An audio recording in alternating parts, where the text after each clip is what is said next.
The paper slid across my kitchen table with the whisper that important documents make, that particular sound of consequence meeting wood. My son's fingers drummed against the edge, impatient already, though he'd only just sat down.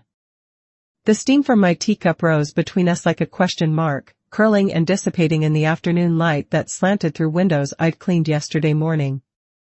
"It's just a formality, Ma." His voice carried that tone I'd grown to recognize, the one that suggested I was already being difficult before I'd even spoken. "The bank needs a cosigner. Your credit score, you know? It's better than mine right now." I set my cup down carefully, the china clicking against the saucer with a small, decisive sound. The document lay there, crisp and blue-edged, official in the way that papers become when they're designed to make you feel small. A loan application. The amount written in neat banker's script made my stomach tighten, more money than I'd seen in one place since his father's life insurance had settled, years ago now. "What's the loan for?" I asked, though I suspected I already knew. "Another business venture. Another sure thing that would require just a little help to get started, just a small bridge until the profits began rolling in." "Does it matter?"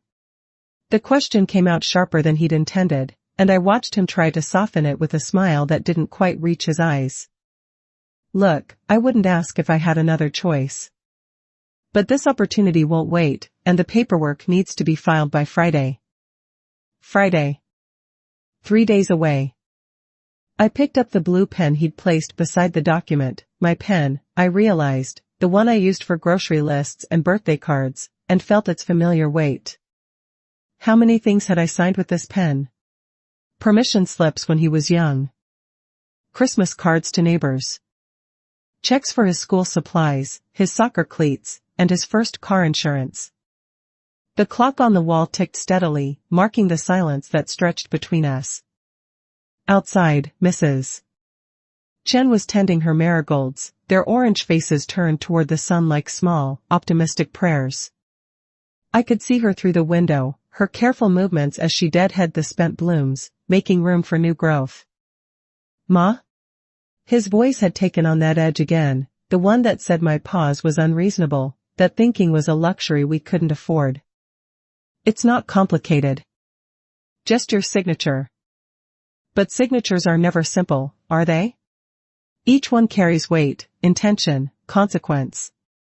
I thought of all the papers I'd signed over the years, mortgage documents when we bought this house, his birth certificate all those decades ago, the forms that transferred his father's pension to me after the funeral. Every signature is a promise, a commitment, a piece of yourself handed over to someone else's keeping. "You wouldn't understand the business side of it," he continued, and there it was, the dismissal wrapped in supposed protection. As if my 67 years on this earth, 35 of them managing a household budget, 15 years teaching elementary school before I married his father, and the last 10 years handling every detail of his father's illness and death had taught me nothing about responsibility or consequences. I set the pen down and folded my hands in my lap. The tea had grown cooler, but I took a sip anyway, tasting the familiar comfort of bergamot and routine. When I looked up, his expression had shifted from impatience to something approaching alarm. "What are you thinking about?" he asked. What was I thinking about? I was thinking about the birthday 3 months ago that he'd forgotten until 2 days later, when his wife had probably reminded him. I was thinking about the way he'd dismissed my concerns about his spending, the casual cruelty of being told I worried too much when I'd simply asked questions. I was thinking about the slow accumulation of small disrespects that had built up like sediment in a river, changing its course so gradually that you don't notice until you're somewhere entirely different from where you started. "I'm thinking," I said carefully, "that I need some time to review this." His face darkened.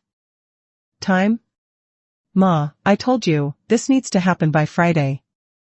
It's 3 pages of standard paperwork. You've signed plenty of documents before." "Yes," I said, surprising myself with the steadiness of my voice. "I have. And I've learned that the most important time to think is when someone tells you there's no time to think." The kitchen fell quiet except for the tick of the clock and the distant sound of Mrs. Chen's garden hose. I could feel the weight of his frustration, his disbelief that I wasn't simply nodding and reaching for the pen. When had I become someone who was expected to sign without reading, to agree without questioning, to trust without understanding? Respect cannot be co-signed. The words came from somewhere deep, spoken aloud before I'd consciously formed them. My son's eyebrows shot up, and I saw something flicker across his face, surprise, yes, but also a recognition that the ground had shifted beneath us in some fundamental way. He gathered the papers with sharp, efficient movements, the sound of shuffling documents filling the space where understanding might have been. "Fine," he said, standing up from the table with more force than necessary. "But don't blame me when this opportunity is gone." After he left, I sat alone in my kitchen, watching the tea grow cold in my cup. The afternoon light had shifted, and the marigolds and Mrs. Chen's garden glowed like small suns, brave and bright against the approaching evening. I thought about signatures and responsibility, about the difference between love and enablement, about the slow process of learning to say no in a voice that carried conviction instead of apology. 30 days from now, I'll be sitting at a different table, in a different kitchen, holding a different set of keys. The rain will be drumming against windows that belong to me alone, and I'll be sealing an envelope with my own return address written in careful script across the upper left corner. The letter inside will be calm and clear, free of anger but firm in its boundaries, a document that won't require a cosigner because it will be signed only by me, for me. 30 days from now, my son will call, his voice carrying a bewilderment that will make me both sad and proud. He'll ask what happened, why I left, and why I'm being so dramatic. I'll tell him that leaving isn't drama, it's clarity. That some decisions require distance to make properly, and some signatures need silence to understand their true weight. I'll be living in the small town where I taught school 40 years ago, before marriage redirected my path toward his father's dreams and then his own.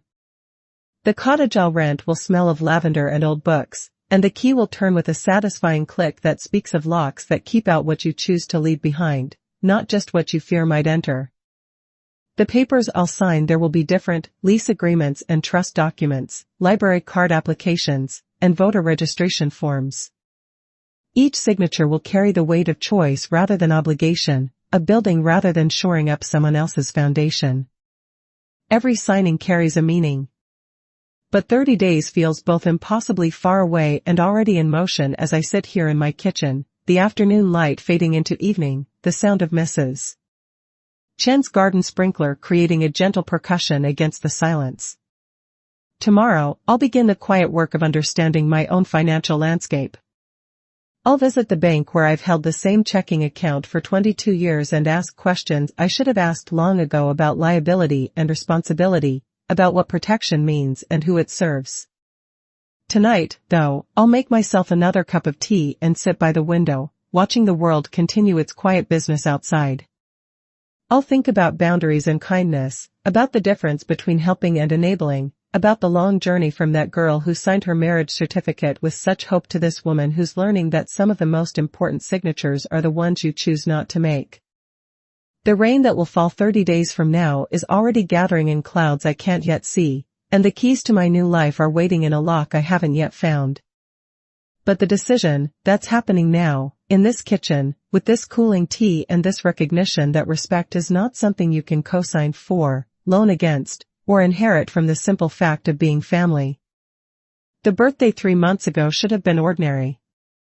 Should have been the kind of mild celebration that marks another year of being 70, cake from the grocery store bakery, a phone call or two, maybe dinner at the chain restaurant with the senior discount menu. Instead, it became the day I started keeping a list. I woke that morning to silence, which wasn't unusual. Since Robert died, my mornings had been quiet affairs, coffee made for one, newspaper read without interruption, the small rituals of solitary life performed with increasing comfort. But this particular silence felt different, expectant somehow, as if the house itself was waiting for acknowledgement of the day's significance. By afternoon, I'd received 3 robocalls about my car warranty and a circular from the grocery store announcing a sale on frozen vegetables. The mailbox held nothing but bills and an advertisement for a medical alert system clearly aimed at someone they assumed was closer to helplessness than I cared to consider. The phone remained stubbornly quiet on its cradle in the kitchen, and I found myself glancing at it with increasing frequency as the day wore on. It wasn't until the evening news was ending that my phone finally rang. My heart did that small leap of relief and expectation that I immediately resented myself for feeling. "Ma. How's it going?"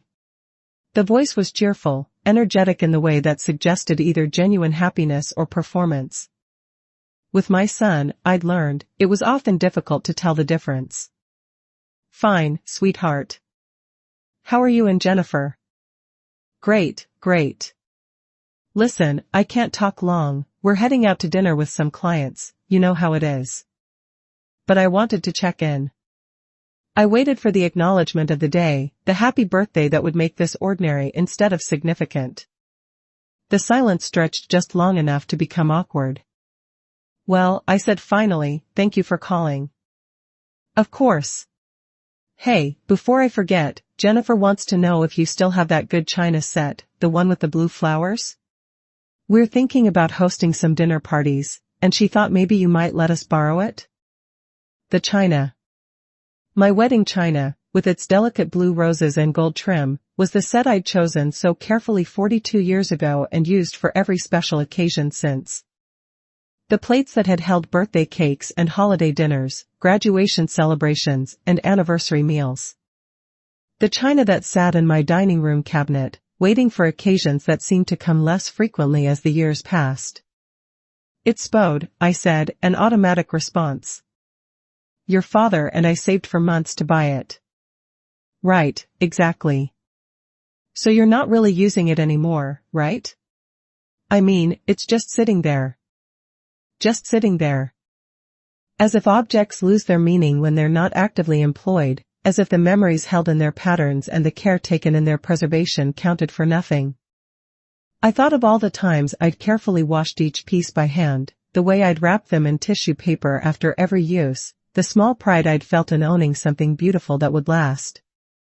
"I'll think about it," I said. "Come on, Ma. It's not like you're having dinner parties anymore. Jennifer just wants to borrow it for a few events. She'll take good care of it." The assumption embedded in his words settled around me like a weight. Not like you're having dinner parties anymore. As if my life had shrunk to such a small space that the possibility of entertaining, of creating beauty, of using my own belongings for my own purposes, had simply disappeared along with my husband. I said I'll think about it, I repeated, and this time something in my tone must have penetrated because he shifted gears with the smooth efficiency of someone accustomed to reading resistance and adjusting tactics accordingly. Sure. No pressure. Hey, I should run, Jennifer's giving me the look, you know how it is. Love you. The line went dead before I could respond, leaving me holding the phone and staring at the blue flowers on the china cabinet through the dining room doorway. Love you. 2 words tossed off as casually as a weather observation, a placeholder that substituted for presence, attention, the simple act of remembering that today had been different from other days for a reason that had once mattered to him. I hung up the phone and stood in my kitchen, surrounded by the quiet that had returned with renewed force. Then I walked to the small desk where I kept my household papers and pulled out a blank notebook, one of those composition books with the marbled black and white cover that had always reminded me of my teaching days. At the top of the first page, I wrote, "Things I no longer owe." The pen moved across the paper with satisfying purpose, each letter forming with the deliberate care I'd once taught third graders to employ when learning cursive. The first entry came without hesitation. I no longer owe anyone the use of my wedding china simply because I'm not currently hosting dinner parties. The second followed quickly. I no longer owe explanations for decisions about my own belongings. By the time I'd filled half the page, the act of writing had taken on a rhythm that felt almost meditative. Each item on the list was small, specific, tied to moments of casual dismissal that had accumulated like paper cuts over the years. I no longer owed anyone cheerful acceptance of forgotten birthdays. I no longer owed anyone gratitude for phone calls that felt like obligations rather than connections. I no longer owed anyone the pretense that being family gave unlimited access to my time, my possessions, or my automatic agreement. Love without respect is another kind of debt. The next morning, Mrs. Chen knocked on my kitchen door while I was having my second cup of coffee and adding another item to my list. She stood on my back steps with a small paper bag in her hands and the apologetic smile that always accompanied her visits. "I hope I'm not bothering," she said, though she knew perfectly well she wasn't. Our friendship had developed over 5 years of casual conversations across the fence line, the slow building of trust that happens between neighbors who respect each other's boundaries while offering small kindnesses. "Never," I said, opening the door wider. "Come in. I just made fresh coffee." She settled into the chair across from my kitchen table with the careful movements of someone who'd learned to negotiate arthritic joints without complaint. At 73, she'd maintained her garden, her independence, and her ability to appear at my door whenever I most needed company without ever making it seem intentional. "I brought you some of those cookies," she said, sliding the bag across the table. "The ones with the almonds. I made too many again." Mrs. Chen never made too many of anything. Her cookies were exactly calculated, her garden precisely planned, her acts of kindness delivered with the efficiency of someone who understood that help should feel like a gift rather than a burden. The cookies would be perfect, as always, and she'd brought them because somehow she'd sensed that yesterday had been difficult in ways that required sugar and companionship to properly address. "You're very kind," I said, pouring her coffee into the mug she'd admired weeks ago. Blue pottery from a local artist, simple and substantial in the way that good things often are. She sipped her coffee and gazed around the kitchen with the appreciative eye of someone who understood that homes tell stories. Her attention settled on the notebook lying open beside my elbow, and I saw her take in the page of careful handwriting without quite reading the words. "Lists," she said with approval. "Very organizing for the mind." "Sometimes," I agreed. "Sometimes it helps to see things written down." "Ah, yes. My mother always said, write down what troubles you, and you can see how small some troubles really are." She paused, considering. "But also how big some troubles are that we pretend are small." The observation hung in the air between us with the weight of understanding. Mrs. Chen had never married, had spent her career as a librarian before retiring to this neighborhood where she'd created a life of deliberate simplicity and fierce independence. She'd watched my marriage from across the fence, had been present for the daily kindnesses and occasional arguments that made up a long partnership. She'd brought casseroles during Robert's illness and sat with me in silence during the weeks after his funeral. She understood the difference between being alone and being lonely, between solitude and isolation. "My son called yesterday," I said, surprising myself with the admission. "Birthday call?" she asked, and when I nodded, she made a small sound of understanding. "Good timing or not so good timing?" "Not so good timing," I said. "Actually, not timing at all. He forgot." She nodded without the rush to comfort or excuse that I'd grown to expect from most conversations about family difficulties. Mrs. Chen had a gift for letting statements stand without immediately trying to soften their edges or find explanations that might make unpleasant truths more palatable. "Forgetting," she said thoughtfully. "Such an interesting word. Sometimes it is accidental. Sometimes it's a choice we don't want to call a choice." We sat in comfortable silence while I considered this distinction. The cookies were as perfect as I'd expected, delicate almond flavor, just the right amount of sweetness, the kind of precise execution that spoke of care taken in small things. When I looked up, Mrs. Chen was studying the marigolds visible through the window, their orange faces bright against the late morning sun. "In the library," she said eventually, "people are always asking for books about forgiveness. How to forgive family, how to forgive husband, how to forgive a friend. But not so many books about how to forgive yourself for accepting too little respect for too long." The words landed with the quiet force of recognition. I thought about all the times I'd made excuses for my son's casual dismissals, all the ways I'd convinced myself that love should be unconditional enough to include disrespect, that being a mother meant accepting whatever attention was offered without questioning its quality or consistency. The thing about gardens, Mrs. Chen continued, gesturing toward her marigolds, is that some plants need full sun, and some plants need shade. But if you try to make a shade plant live in full sun because you think the sun is better, the plant will not thrive. Will struggle and maybe die. She finished her coffee and stood up with the same careful deliberation she'd used to sit down. At the door, she paused and looked back at me with the kind of direct attention that felt like both a gift and a challenge. Some people, she said, they bloom late on purpose. Not because they are slow. Because they are waiting for the right conditions. After she left, I sat at my kitchen table with the notebook open in front of me and the afternoon light beginning its slow shift toward evening. I added 3 more items to my list, each one feeling like a small act of recognition rather than rebellion. Then I closed the notebook and placed it in the drawer with my household papers, where it would wait for me to add more items as they occurred to me. Outside, Mrs. Chen was back in her garden, deadheading the spent marigold blooms with patient precision. The work looked meditative, purposeful, the kind of maintenance that makes room for new growth by clearing away what has already served its purpose. I watched her for a while, thinking about conditions and timing, about the difference between accepting less and choosing better. That evening, I made myself a proper birthday dinner, nothing elaborate, just the foods I liked prepared the way I preferred them. I set the table with my blue-flowered china, using the good silver and cloth napkins, creating beauty for the simple reason that I could. The dinner was quiet but not lonely, thoughtful rather than sad. For dessert, I had one of Mrs. Chen's almond cookies and a cup of tea, and when I raised my cup in a small toast to my own birthday, the gesture felt like both an ending and a beginning.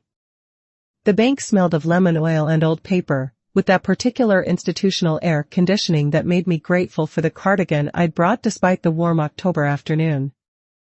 I'd been coming to this branch for 22 years, since Robert and I had moved our accounts here when the interest rates were better and the tellers actually knew your name. Now, most of the familiar faces were gone, replaced by younger people who smiled politely, typed efficiently, and treated each transaction as separate from any history that might have come before. I'd like to speak with someone about my accounts, I told the young man at the information desk, whose nameplate read Brandon in cheerful blue letters. Nothing wrong, I added quickly, seeing his expression shift toward concern. I just have some questions about liability and options. Brandon consulted his computer screen with the focused attention of someone who'd learned that details mattered more than speed in banking. I can set you up with Mrs. Patterson, our personal banker. She should have some time now if you don't mind waiting a few minutes. I didn't mind waiting. In fact, I'd built extra time into my afternoon specifically for the possibility of waiting, one of the small freedoms of having nowhere urgent to be and no one expecting me to hurry. I settled into one of the padded chairs near the window and watched the slow ballet of ordinary banking. Customers approaching teller windows with deposits and withdrawals, the careful counting of bills, the exchange of receipts and pleasantries. Mrs. Patterson turned out to be closer to my age than Brandon's, with silver hair cut in a practical bob and the kind of steady demeanor that suggested competence earned through experience rather than training. Her office was small but organized, with family photos on the desk and a plant that looked genuinely thriving rather than merely surviving under fluorescent lights. "What can I help you with today?" she asked, settling behind her desk with a notepad and the air of someone who had all the time in the world for whatever questions I might bring. "I need to understand something about co-signing," I said, and was surprised by how clear my voice sounded. "Someone has asked me to co-sign a loan, and I want to make sure I understand what that means, really understand it, not just the basic explanation." Mrs. Patterson nodded with the approval of someone who'd seen too many people sign documents without asking enough questions. "Smart approach. Co-signing is one of those things that sounds simple but can get complicated quickly. Let me get some information first. Is this for a family member?" My son. And what kind of loan? I pulled the folded papers from my purse. I'd made copies before returning the originals to my son with a promise to think about it. The loan was for $60,000, described as a business investment opportunity with terms that seemed reasonable until you read the fine print about variable interest rates and penalty clauses. Mrs. Patterson studied the documents with the careful attention I'd wished I'd given them when they first appeared on my kitchen table. Her expression remained neutral, but I caught the slight tightening around her eyes that suggested concern. "This is a significant amount," she said finally. "And I see it's categorized as an investment loan rather than a traditional business loan. Do you know what the investment involves?" I realized, with a small shock of recognition, that I didn't. My son had spoken in general terms about opportunity and timing, about market conditions and profit potential, but he'd never actually explained what the money would buy or how it would generate the returns he'd promised. "No," I admitted. "I don't." Mrs. Patterson set the papers aside and leaned forward slightly, her expression shifting into what I recognized as teaching mode. "Let me explain what co-signing means in practical terms," she said. "When you co-sign a loan, you're agreeing to be equally responsible for the entire debt. Not partially responsible, equally responsible. If your son misses payments, defaults, or the investment fails, the bank can come after you for the full amount plus interest and fees." The words settled into my understanding with uncomfortable clarity. Equal responsibility. Full amount. The $60,000 suddenly felt much larger than it had when it was just numbers on a page. But surely they'd try to collect from him first? I asked. Legally, they can choose to pursue either borrower, and often they'll go after whoever they think is more likely to pay. If you have assets, your home, savings, retirement accounts, and he doesn't, you might be their first choice, not their last resort. I thought of my house, paid off after 30 years of careful budgeting. My savings account was built slowly through decades of modest living and occasional sacrifice. The retirement funds that Robert had insisted we contribute to, even when money was tight, because he'd wanted to make sure I'd be secure after he was gone. What about my house? I asked. If you couldn't pay and the matter went to court, yes, your house could be at risk. Any assets you have could potentially be used to satisfy the debt. The information should have been obvious, should have been questions I'd thought to ask before my son had even left that afternoon. But the speed of his request, the assumption that of course I'd help, the casual dismissal of my need to understand, all of it had bypassed my natural caution and appealed directly to the part of me that had spent 35 years responding to his needs without question. Is there any protection for cosigners? I asked. Mrs. Patterson pulled out a printed brochure and pointed to a section highlighted in yellow. Some limited protections under federal law, the right to be notified if payments are missed, for instance. But essentially, co-signing means you're agreeing to be just as responsible as the primary borrower. We talked for another 20 minutes, going through scenarios and options, discussing the difference between being generous and being financially wise. Mrs. Patterson never told me what to do, never suggested that I should or shouldn't sign.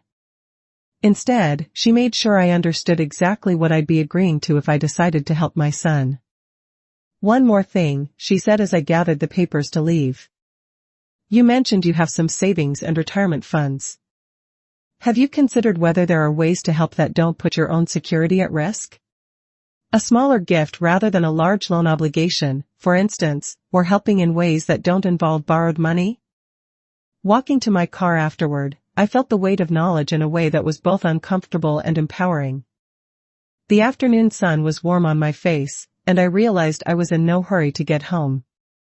Instead, I drove to the hardware store downtown, the one that had been family-owned for 40 years and still employed people who understood that sometimes customers needed to browse and think rather than buy quickly and leave. I need a new lock for my front door, I told the man behind the counter, though I hadn't consciously planned to make this request until the words were already spoken. Something wrong with the old one? He asked. No, I said, considering the question. "I just think it's time for a change." He showed me several options, explaining the differences between basic security and high security locks, the various grades of protection available, and the importance of proper installation. I chose a solid brass deadbolt with a satisfying weight to it, the kind of lock that would make a definitive click when turned. Knowledge isn't rebellion, it's repair. That evening, I arranged for a locksmith to install the new lock the following day. It wasn't that I feared my son would misuse his key, it was that I needed the symbolic weight of a lock that I'd chosen, that protected a space I was learning to claim more fully as my own. The old lock had been installed when Robert was alive, chosen for a life that had included different considerations and different needs. Before bed, I added another item to my list. I no longer owe anyone access to my financial security simply because they're family. The words looked stark on the page, but they felt solid, like the brass lock that would soon replace the old one that had served its purpose and could now be retired. Outside my bedroom window, Mrs. Chen's marigolds were settling into evening quiet, their bright faces closed against the approaching darkness. Tomorrow they'd open again to the sun, but tonight they were self-contained, self-protective, demonstrating the wisdom of knowing when to be open and when to conserve your energy for tomorrow's growth. I fell asleep thinking about locks and liability, about the difference between helping and enabling, about the quiet courage required to ask questions when you're expected to simply trust. In my dreams, I was signing documents, but the papers kept changing before I could finish writing my name, and I woke with the clear understanding that some signatures require more thought than others, and the most important ones are often the ones you choose not to make. The bank that Wednesday morning smelled of lemon oil and possibility. I'd called ahead to make an appointment with Mrs. Patterson, telling her I had some additional questions about account options and financial planning. What I didn't tell her was that I'd spent the previous evening making a different kind of list, not things I no longer owed, but things I wanted to build for myself. "I'd like to open a separate savings account," I said when we'd settled into her office with coffee and the comfortable efficiency of our previous meeting. "Something that's just mine, not connected to any joint accounts or shared access." Mrs. Patterson nodded with the approval of someone who'd seen this conversation before and understood its importance. "Individual account, high-yield savings, we can set that up easily." "Are you thinking of this as an emergency fund, retirement supplement, or general savings?" "Freedom fund," I said, surprising myself with the directness of the answer. "Money that's available if I need to make changes in my life." She didn't ask what kind of changes, which I appreciated. Instead, she walked me through the options, different account types, interest rates, minimum balances, the logistics of transfers, and access. The paperwork was straightforward, but each signature felt significant in a way that had nothing to do with the dollar amounts involved. When it came time for the identification photo for my new bank card, I found myself sitting up straighter, looking directly into the camera with the kind of attention I hadn't paid to my own image in years. The photo that was printed showed a woman I recognized but hadn't seen clearly in some time, alert, capable, present in her own life rather than merely maintaining it. "Perfect, Mrs. Patterson said, sliding the temporary card across her desk. "Your permanent card will arrive in 7 to 10 business days. In the meantime, you can access the account online or with this temporary card." Walking through the bank afterward, I felt the subtle shift that comes with having taken a concrete step towards something you hadn't quite admitted you wanted. The building itself looked different, less institutional, more like a place where possibilities were housed rather than simply managed. The teller's smile seemed warmer, though I knew it was my perception that had changed rather than their demeanor. In the parking lot, I sat in my car for a few minutes before starting the engine, holding the temporary bank card and looking at my name printed in neat letters across the bottom.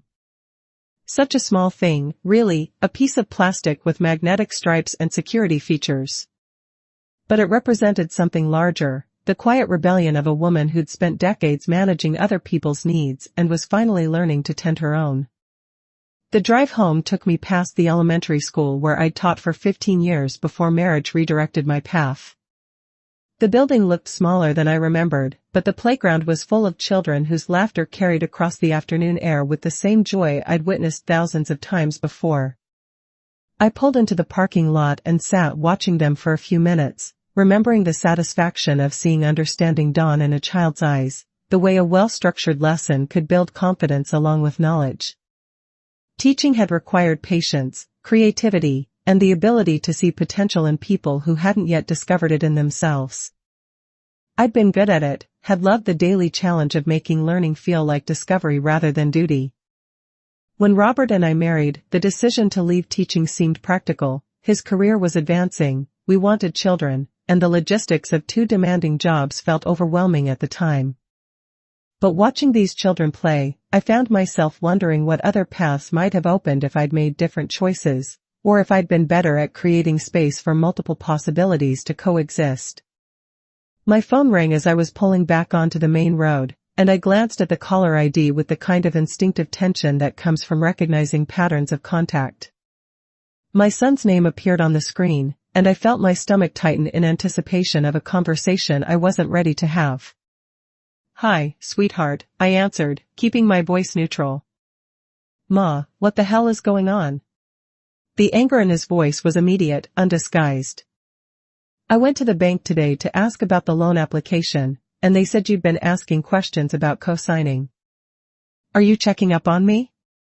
The accusation landed like a slap, carrying with it the assumption that seeking information about my own financial obligations was somehow a betrayal of trust rather than basic prudence. "I went to the bank to understand what co-signing means," I said carefully. I thought that was the responsible thing to do before making such a significant decision. "Responsible?" His voice rose with the kind of outrage that suggested my caution was a personal insult. "Ma, it's a standard loan application. People co-sign for family members all the time. It's not complicated." But it was complicated, I'd learned. $60,000 of complication, with interest rates and penalty clauses, and the potential to lose everything I'd spent decades building. The conversation with Mrs. Patterson had made clear exactly how much I'd be risking, and for what, an investment opportunity my son couldn't or wouldn't explain in concrete terms. "I'd decided not to co-sign the loan," I said, the words coming out more steadily than I'd expected. The silence that followed felt charged with disbelief. When he spoke again, his voice had shifted into a tone I'd heard him use with difficult clients, patient on the surface but edged with condescension. "Ma, I think you're overreacting. Did someone at the bank scare you? Because they have to give you all the worst-case scenarios, it's legally required. But that doesn't mean any of those things will actually happen." "I'm not scared," I said, though that wasn't entirely true. I was scared, but not of the financial risk. I was scared of the slow erosion of boundaries that had brought us to a place where my son could demand access to my life savings and then express anger when I wanted to understand what I'd be agreeing to. "Look," he continued, his voice taking on the coaxing quality that had worked when he was 8 years old and wanted an extended bedtime. "I know Dad's death was hard on you, and maybe you're being extra cautious about money because you're worried about security. But this loan is going to make money, not lose it. I wouldn't ask if I wasn't completely confident in the investment." The mention of Robert's death as an explanation for my caution made my hands tighten on the steering wheel. As if grief had made me irrational rather than more careful about preserving what remained. As if my concerns were emotional rather than practical. "What exactly is the investment?" I asked. Another pause, shorter this time. "It's a real estate opportunity. Commercial properties in an area that's about to see major development. The returns are projected at 25% within 18 months. "What kind of commercial properties? Where? Who's managing the development?" "Ma, you wouldn't understand the technical details. The important thing is that my business partner has done this kind of deal before, and the profit potential is enormous." There it was again, the casual dismissal of my ability to understand, wrapped in supposed protection. The assumption that complexity was beyond my capacity, rather than something I might learn about if given actual information instead of vague assurances. I've made my decision, I said. I won't be co-signing the loan. You're making a mistake. His voice had gone cold now, the warmth that had colored our conversation for the first few minutes completely absent. This opportunity won't wait for you to get comfortable with it. And honestly, I'm disappointed that you don't trust me enough to help when I really need it. The guilt landed exactly where it was aimed, that soft spot where love and obligation intersected, where the desire to help someone you care about could override every practical consideration. But this time, instead of the immediate rush to apologize and reconsider that would have characterized my response even a month ago, I felt something different. A stillness that felt like strength rather than stubbornness. I do trust you, I said. But I've learned that trusting someone doesn't mean agreeing to put myself at financial risk for ventures I don't understand. Fine. The word came out clipped, final. But don't expect me to come running when you're sitting alone in that house, wondering why your son doesn't visit anymore. Some choices have consequences, Ma. The line went dead before I could respond, leaving me holding the phone and feeling the familiar wash of anxiety that followed difficult conversations with my son. But underneath the anxiety was something else, a recognition that threats about withdrawing affection in response to reasonable boundaries revealed more about the person making them than the person receiving them. Quote, silence can be a full sentence. Quote, I drove the rest of the way home in quiet, letting the afternoon light and the routine of familiar streets calm the adrenaline that came with confrontation. When I pulled into my driveway, Mrs. Chen was kneeling in her garden, transplanting what looked like late-season seedlings with the careful attention that made everything she touched thrive. She looked up as I got out of my car, and something in my expression must have conveyed the weight of my afternoon because she stood up immediately, brushing soil from her gardening gloves with efficient movements. Tea? She asked, which was her way of offering both beverage and conversation without assumptions about which might be needed more. That would be lovely, I said. Her kitchen was smaller than mine but organized with the precision of someone who'd learned to live well within defined spaces. The kettle went on the stove with practiced efficiency, and she moved around the small room gathering cups and arranging cookies on a plate with the kind of ritual attention that made ordinary actions feel ceremonial. Difficult afternoon? She asked, settling across from me at her small table with 2 cups of jasmine tea steaming between us. Clarifying afternoon, I said, considering the distinction. Sometimes, difficult and clarifying are the same thing. She nodded with the understanding of someone who'd lived long enough to recognize the difference between problems that needed solving and truths that needed accepting. Outside her window, the marigolds she'd been tending caught the late afternoon light, their orange faces bright against the dark soil. My mother used to say, Mrs. Chen began, cradling her teacup with both hands, that gardens teach you about boundaries. Plant 2 close together, and they compete for light, for nutrients. Both plants suffer. Plant with proper spacing, and each one has room to grow into its best self. The metaphor settled into our conversation with the gentle weight of wisdom offered without insistence. I sipped my tea and watched her marigolds through the window, thinking about spacing and competition, about what happened when boundaries became too permeable for healthy growth. I told my son I wouldn't co-sign a loan for him, I said. Mrs. Chen's response carried neither surprise nor judgment, just acknowledgement of information received. Big loan or small loan? Big enough to risk my house if things went wrong. She set her cup down with a small, decisive click that indicated serious consideration. And he is angry about this decision? Very angry. He hung up on me and suggested I'd be sorry when he stops visiting. Mrs. Chen made a small sound that might have been disapproval or might simply have been recognition of a pattern she'd observed before. In a garden, she said thoughtfully, if a plant only grows when you give it too much water, too much fertilizer, then the plant is not healthy.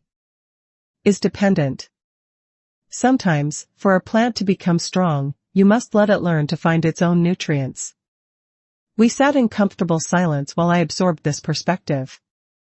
Through the window, I could see my own house, the windows reflecting the afternoon sun, the small garden that Robert and I had planted together and that I'd maintained alone for the past 3 years. It looked peaceful from this distance, substantial in the way that homes become when they represent security rather than just shelter. "I've been thinking about leaving," I said, surprising myself with the admission. "Mrs.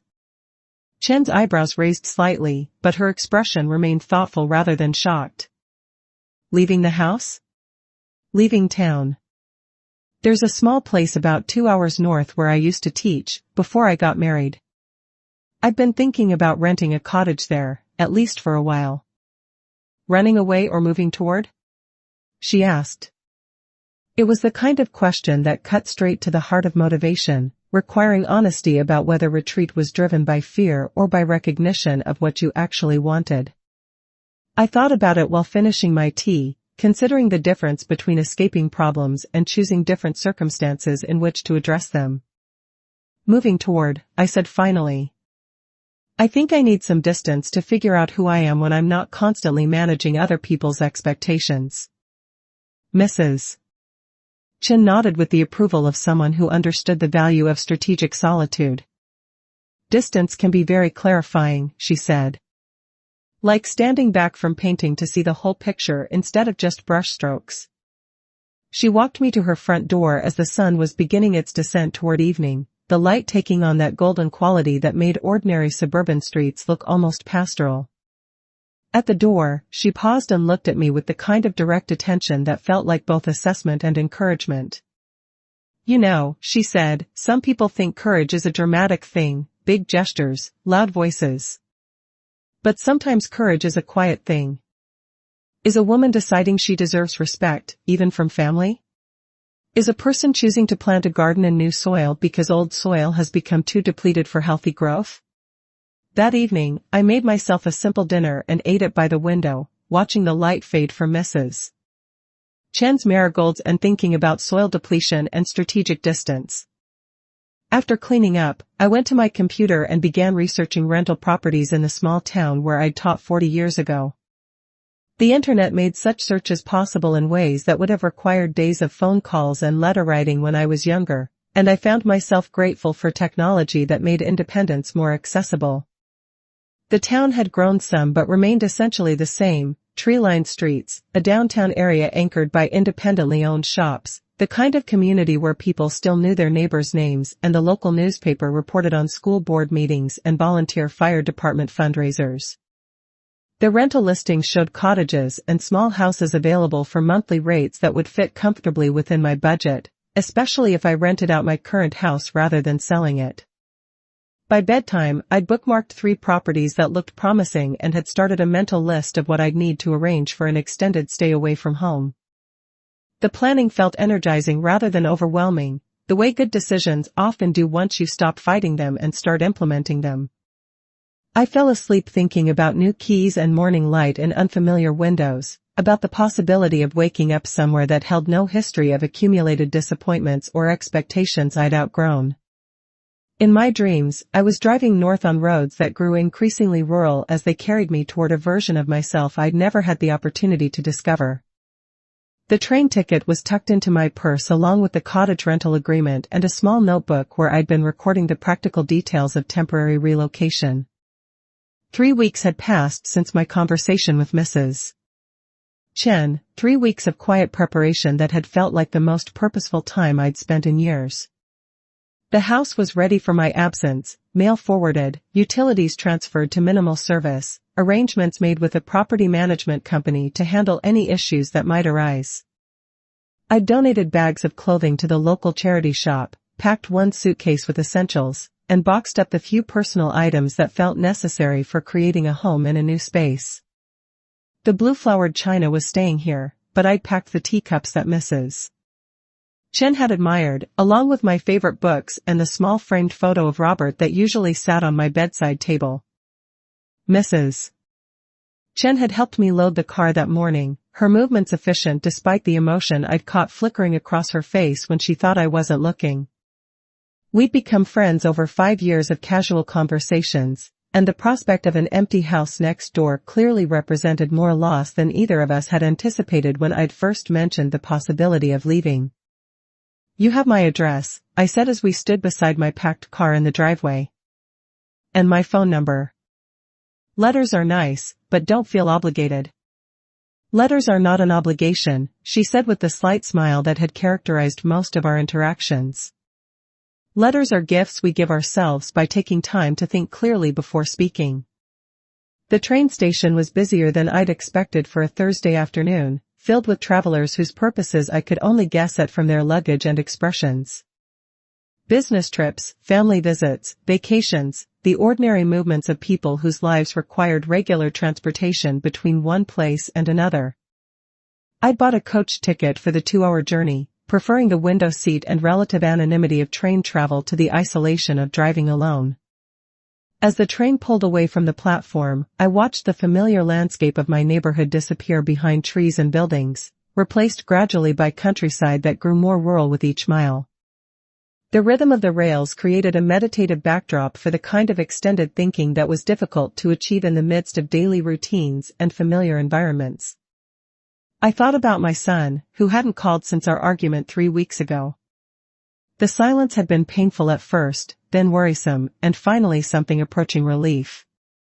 Without the regular cycle of requests and disappointments, I'd been able to focus on my own needs and desires with a clarity that had been missing for years.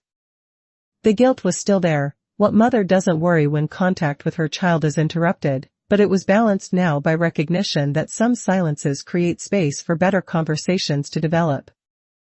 The cottage I'd rented sight unseen was located on a quiet street lined with maple trees that would be showing their fall colors in a few weeks.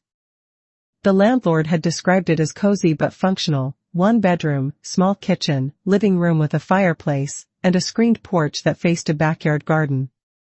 The rent was reasonable, the location was walkable to downtown, and the month-to-month lease gave me flexibility to extend or end the arrangement as circumstances evolved. Leaving isn't running, it's arriving elsewhere. When the train arrived at my destination, I collected my single suitcase and called the taxi I'd arranged to meet me. The driver was a woman about my age who'd clearly lived in this area for decades, judging by her commentary on the changes she'd witnessed over the years. New businesses downtown, young families moving in, and the gradual gentrification that was pricing out some longtime residents while bringing economic vitality to others. "You here for a visit or moving?" she asked as we turned onto the street where my cottage was located. "Trying it out," I said, which felt like the most honest answer I could give. "I used to teach here, years ago. Thought I'd see how it feels to live here now." "Ah, full circle," she said with approval. "Sometimes that's the best kind of move, coming back to a place that knew you before, but coming back as who you are now instead of who you used to be." The cottage exceeded my expectations in small but significant ways. The kitchen was larger than it had appeared in the online photos, with windows that let in generous amounts of natural light. The living room fireplace worked, as demonstrated by the landlord who'd left kindling and matches with a note explaining the damper and safety considerations.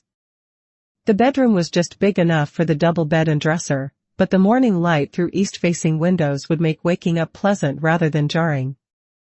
Most importantly, the space felt neutral in the way that new environments do, free of accumulated associations, ready to be shaped by whoever inhabited it. I unpacked my suitcase methodically, hanging clothes in the small closet and arranging toiletries in the bathroom with the satisfaction of creating order in a space that was temporarily but definitively mine. That evening, I walked downtown to buy groceries and get oriented to the neighborhood. The main street had maintained its small-town character while adding touches of sophistication that hadn't existed when I'd taught here: a bookstore with a coffee shop attached, a restaurant that served locally sourced food, a small gallery featuring work by regional artists. The grocery store was still family-owned, though expanded since my last visit, and the pharmacist recognized me despite the decades that had passed. "You taught 3rd grade, didn't you?" she said as I was picking up a prescription I'd transferred from my regular pharmacy. "My daughter was in your class, Sarah Mitchell?" "She's Dr. Sarah Coleman now, pediatrician up in the city."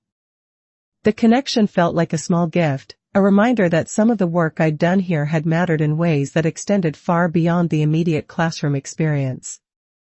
We talked briefly about Sarah's career and family, and the pharmacist mentioned that several of my former students had stayed in touch with each other over the years, creating informal networks of shared experience that had outlasted their elementary school bonds.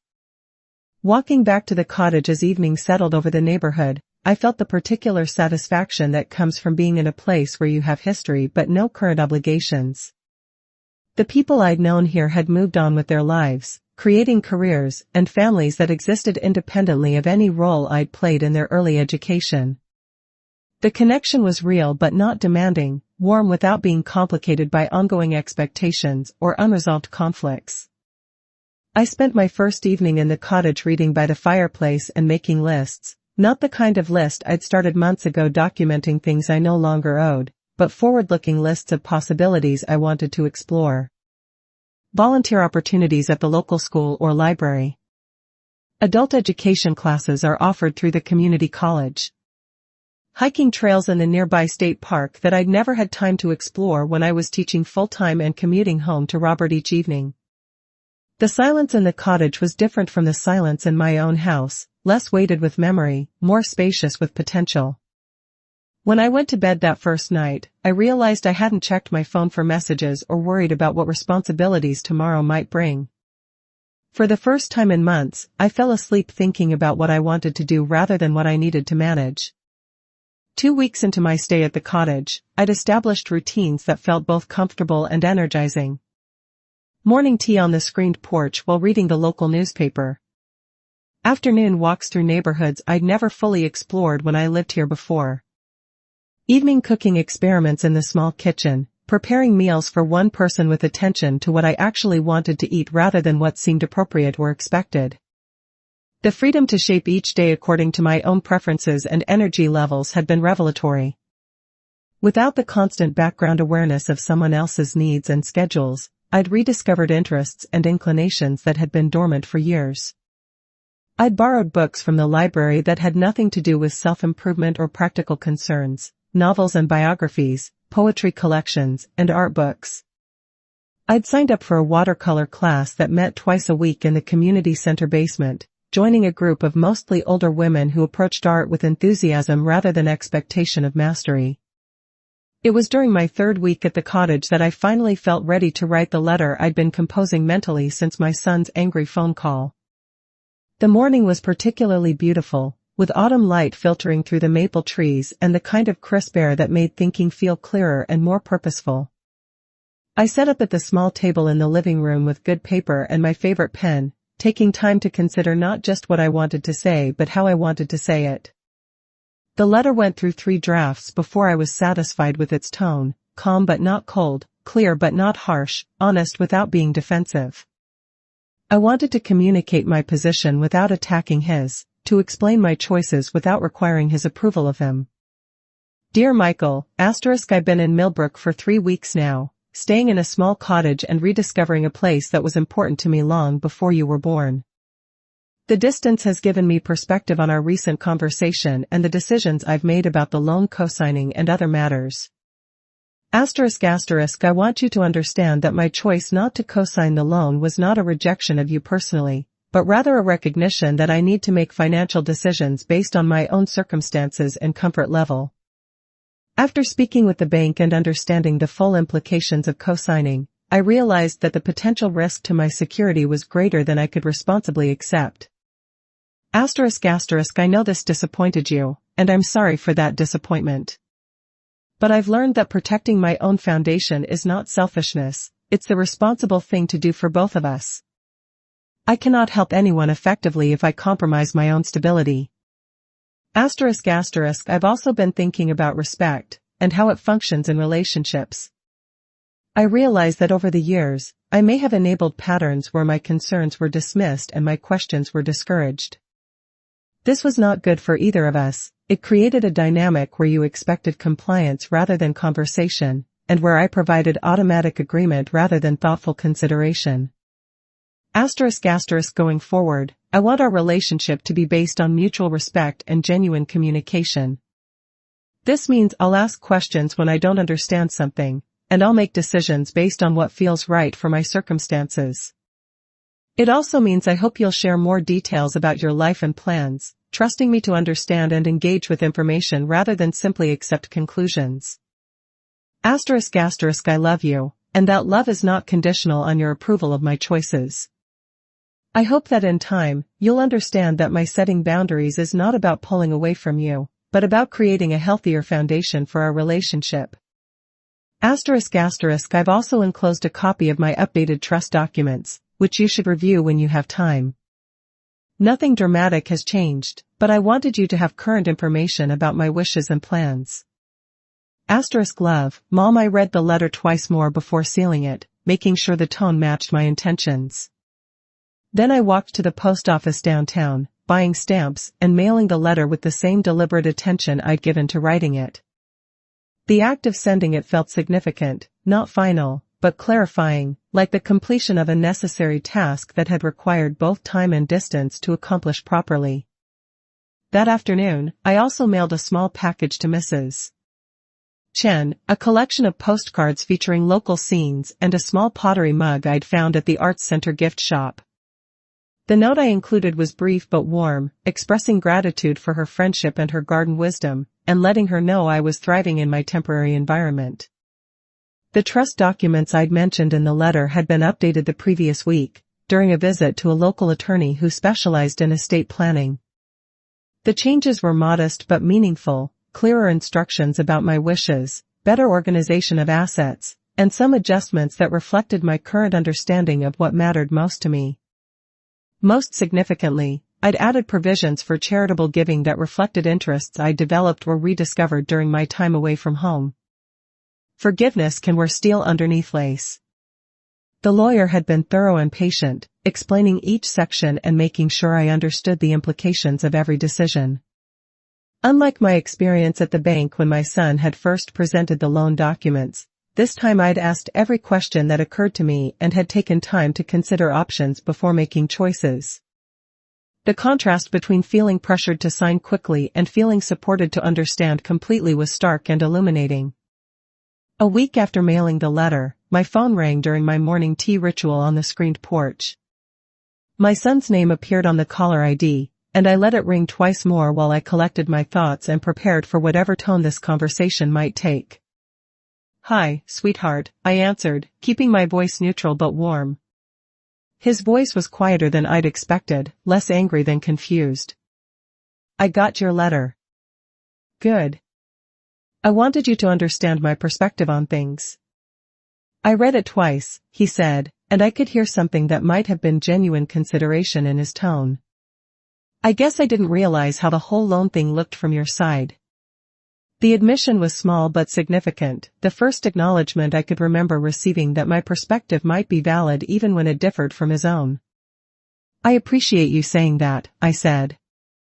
"It's been helpful for me to have some distance to think things through." "Are you coming home soon?" The question carried a weight that suggested more than simple curiosity about my travel plans. I heard in it some recognition that our relationship might need to be rebuilt rather than simply resumed, that the changes I'd made were not temporary adjustments but permanent shifts in how I understood myself and my responsibilities. "I'm not sure yet," I said honestly. "I'm taking it month by month, seeing how I feel here and what feels right for the future." "And the cottage? You like it?" "I do. It's been good for me to have some space to remember what I like and what I want, without the constant background of managing other people's needs and expectations." We talked for another 15 minutes, cautiously but without the tension that had characterized our recent conversations. He told me about work and Jennifer, and I shared some details about my watercolor class and the changes I'd noticed in the town since my teaching days.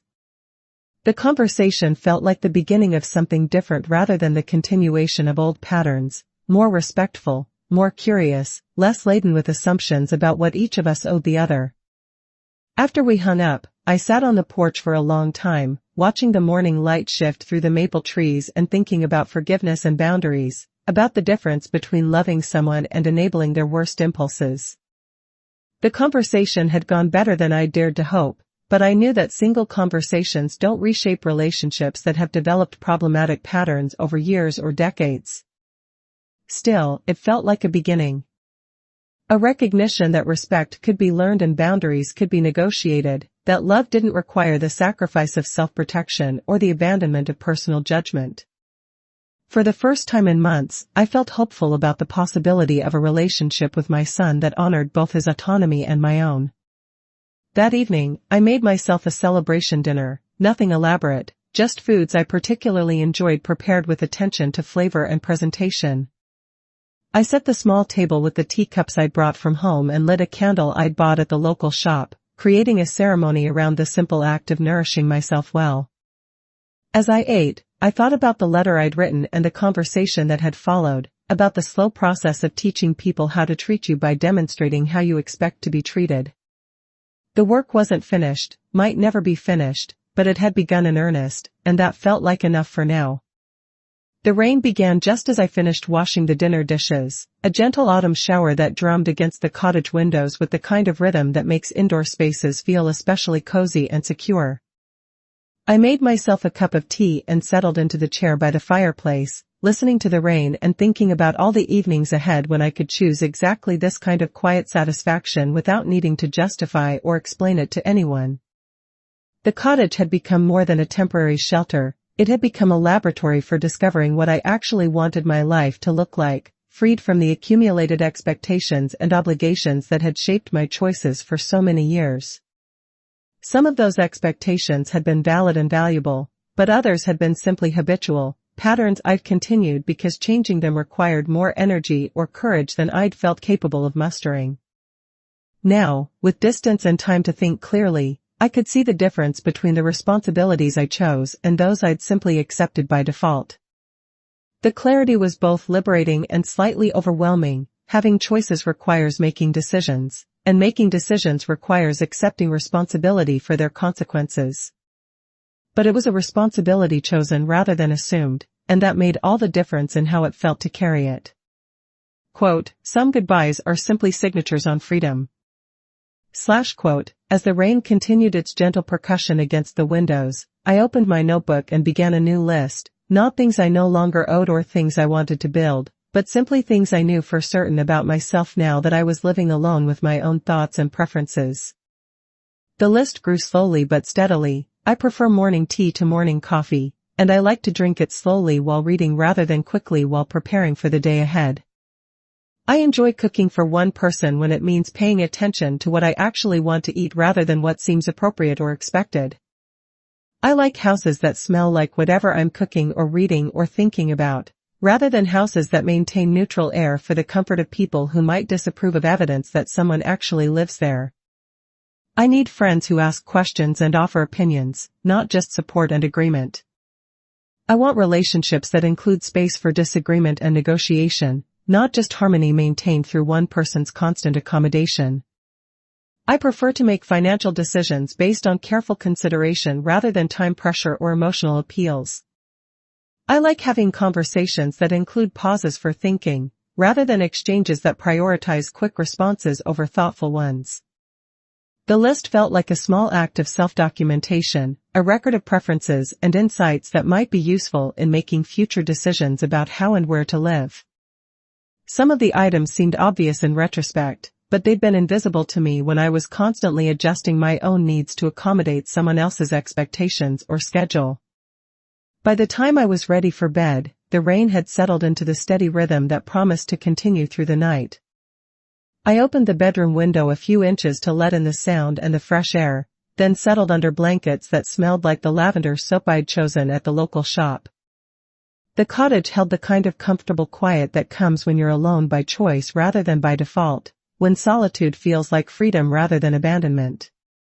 I fell asleep thinking about the letter my son had received and the conversation that had followed, about the possibility of rebuilding relationships on the foundations of mutual respect rather than inherited patterns. The work would take time and require patience from both of us, but it had begun, and that felt like enough progress for one day. Tomorrow I would wake up in this cottage that was temporarily mine, make tea the way I preferred it, and spend the day exactly as I chose to spend it.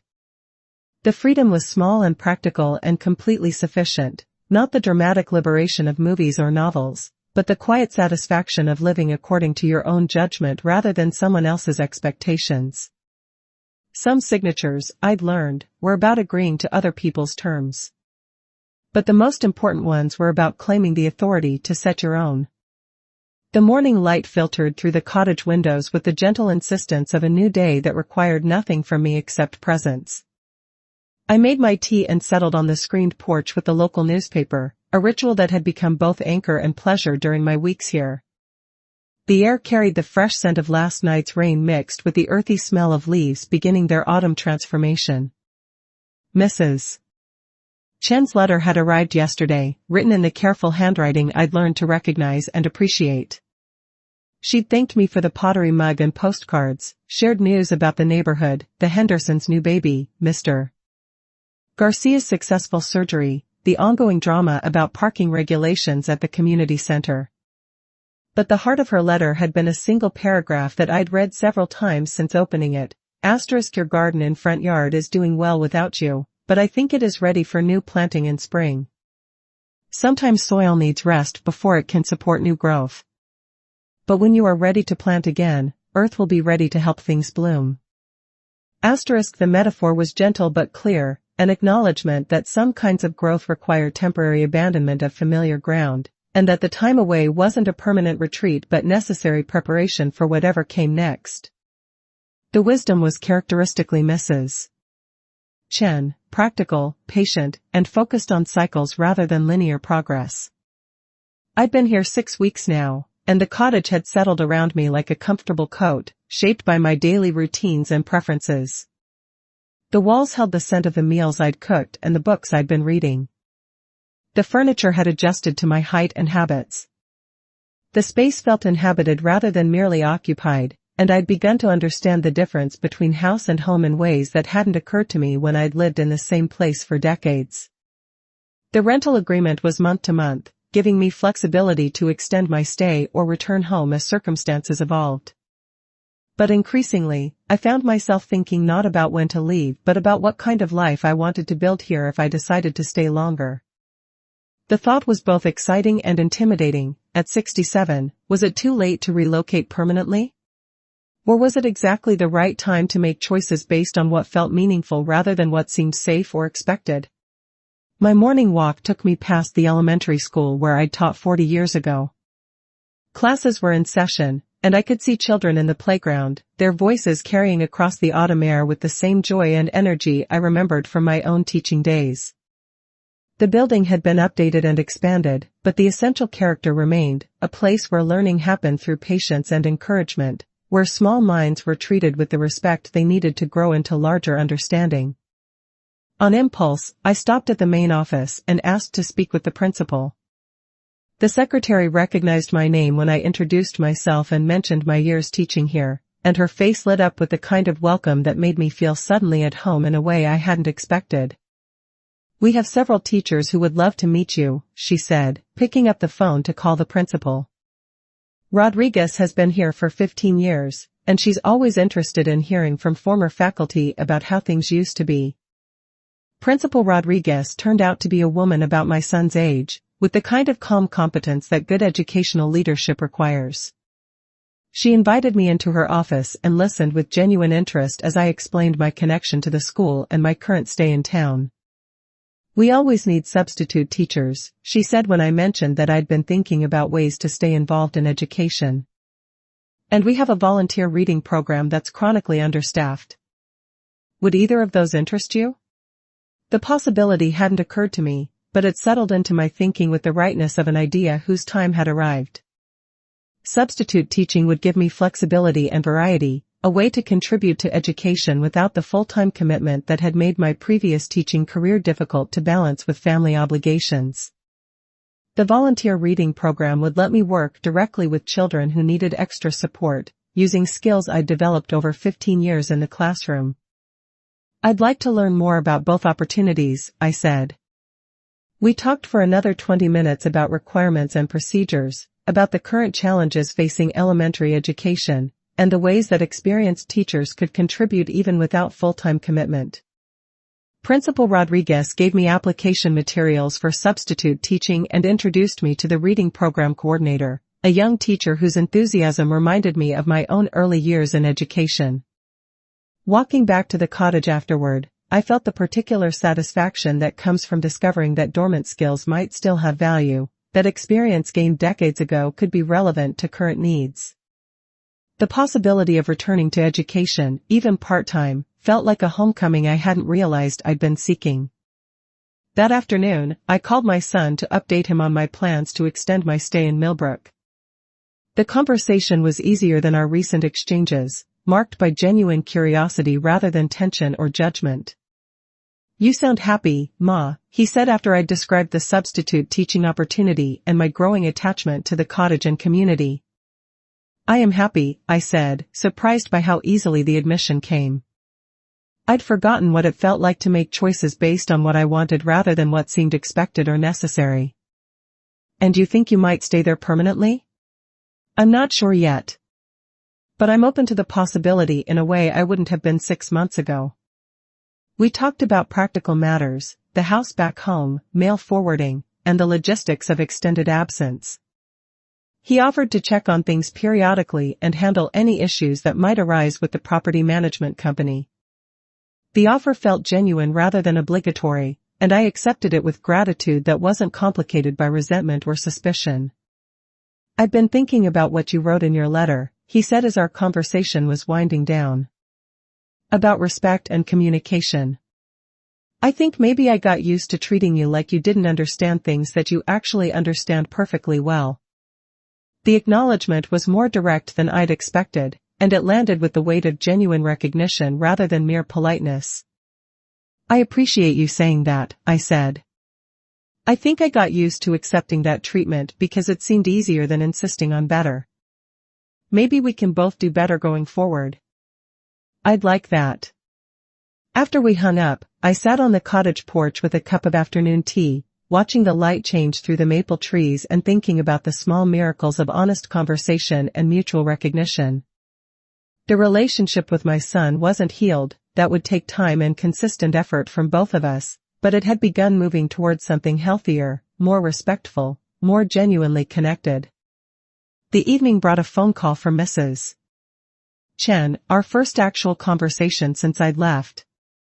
Her voice carried the warmth I'd grown to associate with her garden wisdom and practical kindness. "How is the cottage treating you?" she asked. "Very well.